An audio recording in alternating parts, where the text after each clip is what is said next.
Suatu malam di tengah ibu kota, hujan turun dengan derasnya. Seorang dokter muda sedang berjaga malam di salah satu rumah sakit. Tiba-tiba datang seorang nenek tua dengan baju yang terlihat lusuh dan kurang terurus. Juga terlihat dari raut mukanya bahwa ia sedang dalam keadaan yang kurang sehat. Dia ditemani seorang lelaki parubaya di sebelahnya. Dokter itu pun mendekatinya dan bertanya padanya tentang apa yang terjadi dengannya. Si nenek menjawab, "Aku yakin kadar gula darahku sedang tinggi." Kemudian dokter memeriksanya dengan sangat tenang sambil tersenyum. Tiba-tiba terdengar bunyi ponsel dari lelaki parubaya tersebut. Lalu ia memohon izin untuk menjawabnya sambil keluar ruangan. Saat ia datang lagi, terlihat kesedihan yang amat sangat dari raut wajahnya. Juga terlihat tetesan air matanya. Akan tetapi, ia tidak berbicara sepatah kata pun. Lalu si lelaki bertanya akan kondisi si nenek. Dokter muda itu pun menjawab bahwa si nenek membutuhkan perawatan yang amat sangat dan ia membutuhkan insulin. Akan tetapi, ketersediaannya terbatas di rumah sakit tersebut. Lelaki itu pun berkata, "Sebentar, aku akan pergi ke apotek untuk membawakannya insulin." Si nenek pun berkata padanya, "Sudah, Nak, tidak perlu. Malam ini hujan turun sangat deras. Aku tidak mau merepotkanmu." "Kesehatanmu lebih penting, Bu," jawab si lelaki. Saat lelaki itu hendak pergi, sang dokter berkata pada si nenek, "Itu sudah kewajibannya sebagai seorang anak, Bu." Si nenek menjawab, "Aku bukan ibunya, Nak. Aku memang ingin pergi ke rumah sakit ini. Berhubung uangku pas-pasan, akhirnya aku memilih untuk berjalan kaki saja." Di tengah jalan, lelaki itu menghampiriku dengan mobilnya dan mengantarkanku ke sini. Bahkan ia juga yang membayarkan biaya obat dan segalanya padaku. Selang beberapa menit, tibalah si lelaki itu dengan membawa insulin di tangannya. Tiba-tiba, ponselnya berbunyi lagi, kemudian ia memohon izin untuk menjawab telepon keluar ruangan. Saat ia masuk, terlihat dari raut wajahnya akan kegembiraan yang sangat. Seraya berkata, "Alhamdulillah, Alhamdulillah, terima kasih Tuhanku." Sang dokter pun mendekatinya dan bertanya, "Apa maksud dari semua ini? Sebelum ini kamu keluar ruangan dan masuk dalam keadaan sedih. Sekarang justru kamu bergembira. Ada apa?" Lelaki itu pun menjawab, "Aku bekerja di kota ini dan istriku tinggal di kota sebelah. Dia baru saja hamil selang 7 tahun pernikahan kami. Hari ini adalah hari di mana ia akan melahirkan. Telepon pertama mengabarkan bahwa ia dalam keadaan sekarat dan membutuhkan tambahan darah. Padahal di rumah sakit tidak ada stok darah lagi. Saat aku pergi untuk membeli insulin, di tengah perjalanan aku berdoa kepada Allah dengan bertawasul akan amalku, yaitu menolong si nenek tua ini. Saat aku tiba-tiba telepon kedua mengabarkan bahwa istriku dalam keadaan sehat walafiat, baik ibunya maupun bayinya. Alhamdulillah." Dokter itu pun terharu dan meneteskan air mata, lalu berkata, "Segala kebaikan yang telah kau berikan kepada orang lain, pasti kebaikan itu akan datang kepadamu juga. Sungguh benar yang Rasulullah pernah sabdakan, barang siapa meringankan dari seorang mukmin salah satu kesusahan hidupnya di dunia, niscaya Allah akan meringankan salah satu kesusahan hidupnya pada hari kiamat. Barang siapa memberi kemudahan kepada orang yang kesulitan, niscaya Allah akan memberi kemudahan baginya di dunia dan di akhirat. Barang siapa yang menutupi aib seorang muslim, niscaya Allah akan menutupi aibnya di dunia dan di akhirat. Dan Allah senantiasa menolong hambanya selama hamba tersebut menolong saudaranya." يفتح الله للناس من رحمة فلا ممسك لها وما يمسك فلا مرسل له من بعده وهو العزيز الحكيم. يا أيها الناس اذكروا نعمة الله عليكم هل من خالق غير الله يرزقكم من السماء والأرض لا إله إلا هو فأنى تؤفكون.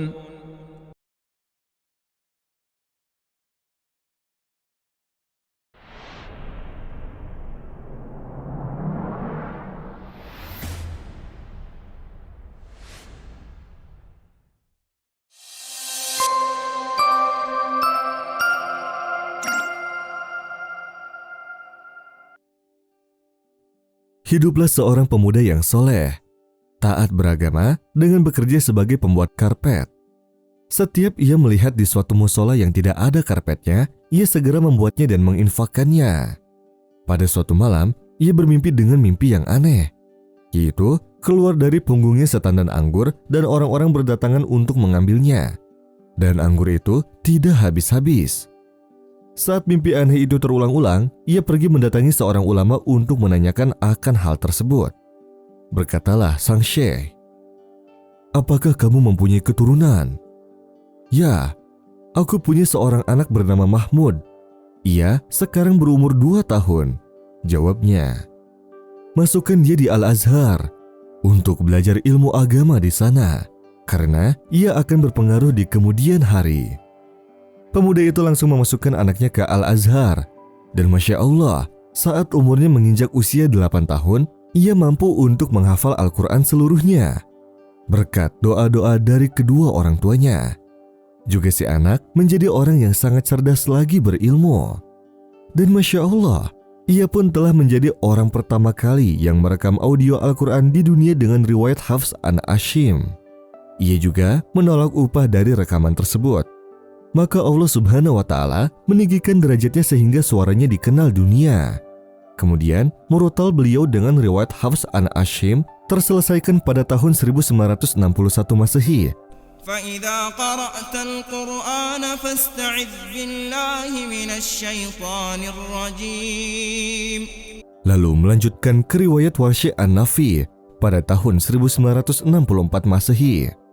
Beliau pun menuju kancah dunia, sehingga beliau menjadi orang pertama yang membacakan Al-Quran di PBB, juga orang pertama yang mengumandangkan azan di PBB. Setahun setelahnya, beliau menjadi orang pertama yang membacakan Al-Quran di Istana Kerajaan Inggris London. Pada tahun 1978 Masehi, juga menjadi seorang pertama yang membacakan Al-Quran di Gedung Putih Amerika. Beliau pun telah bersungguh-sungguh dalam menyampaikan kalamullah dari suaranya ke penjuru dunia, hingga beliau wafat pada tanggal 14 November 1980 Masehi.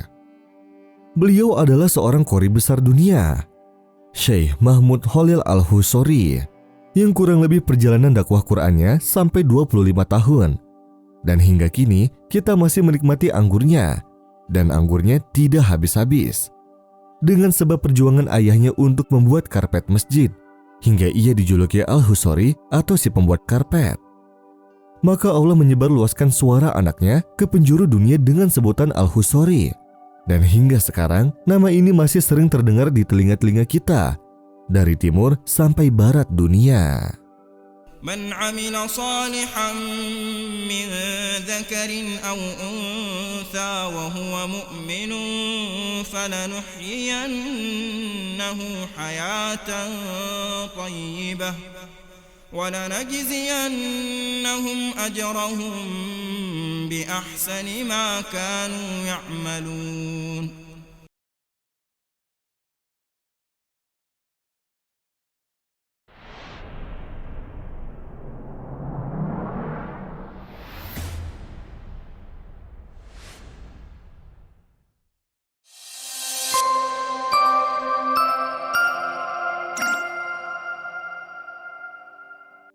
Allah Subhanahu wa Ta'ala telah mewahyukan kepada Nabi Musa alaihi salam untuk menemuinya di Gunung Tursina.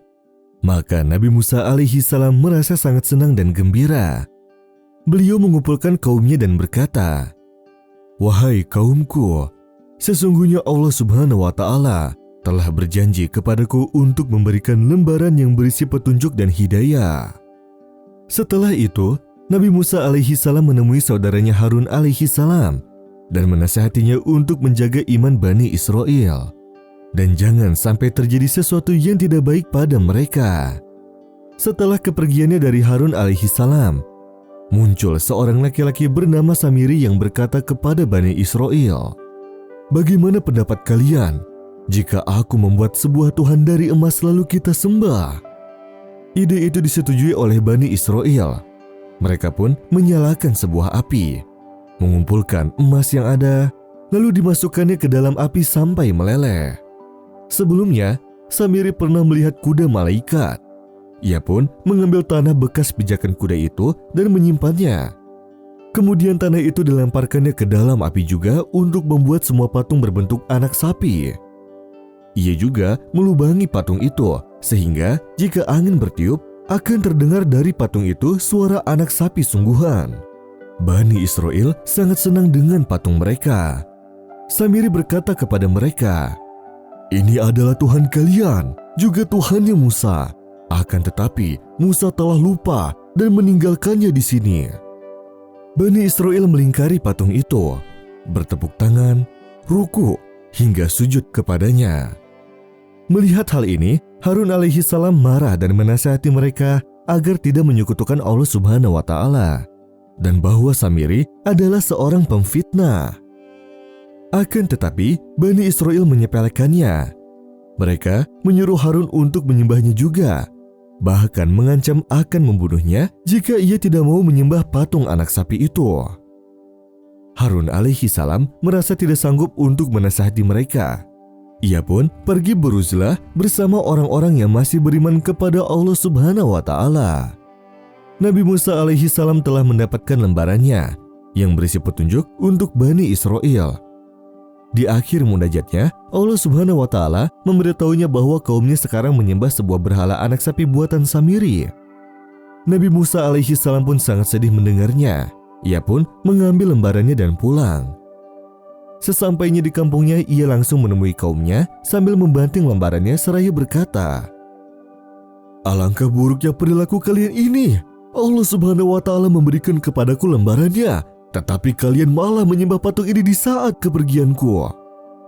Nabi Musa alaihi salam menemui saudaranya Harun alaihi salam dengan perasaan marah. Ia menarik janggutnya dan memegang kepalanya dengan tangan yang lain dan menggeleng-gelengkannya. Lalu ia berkata, "Wahai Harun, kenapa kamu membiarkan mereka menyembah kepada patung yang tidak melihat, mendengar, juga tidak memberi manfaat atau mudarat?" Harun alaihi salam pun menangis. Ia pun memberitahunya bahwa ia sudah melarang mereka, tetapi justru mereka mengajaknya untuk menyembahnya, bahkan mengancamnya jika enggan. Allah Subhanahu wa Ta'ala mewahyukan kepada Nabi Musa alaihi salam akan kebenaran Harun. Maka Nabi Musa alaihi salam pun diam. Kemudian Nabi Musa alaihi salam pergi menemui Samiri dan menanyakan alasannya membuat patung itu. Samiri menjawab, "Wahai Musa, sesungguhnya hawa nafsukulah yang membuatku seperti itu." Kemudian Samiri menjelaskan bagaimana cara ia membuat patung itu. Samiri menjawab, "Aku mengetahui sesuatu yang tidak mereka ketahui. Jadi aku ambil segenggam tanah dari jejak Rasul lalu aku melemparkannya ke dalam api itu. Demikianlah nafsuku membujukku." Quran Surat Toha ayat 96. Nabi Musa alaihi salam menghukumnya dengan tidak boleh satupun orang berbicara kepadanya, juga tidak memperbolehkannya untuk berbicara kepada siapapun. Tidak boleh satupun orang bersentuhan padanya, juga tidak boleh menyentuh kepada siapapun. Kemudian Nabi Musa alaihi salam melempar patung itu ke laut setelah ia bakar. Setelah Bani Israel mengetahui bahwa mereka telah menyekutukan Allah Subhanahu wa Ta'ala, mereka pun sangat sedih dan menyesal. Juga meminta kepada Nabi Musa alaihi salam untuk memintakan ampun kepada Allah Subhanahu wa Ta'ala untuk mereka semua. Qala fama khatubuka ya Samiri?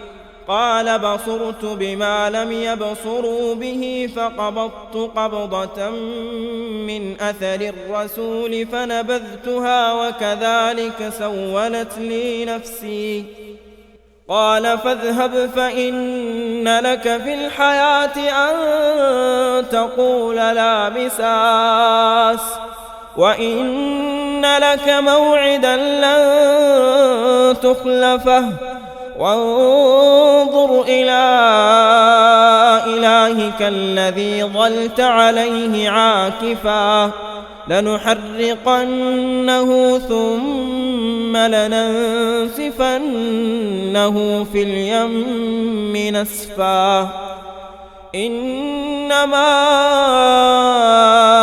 إلهكم الله الذي لا إله إلا هو وسع كل شيء علما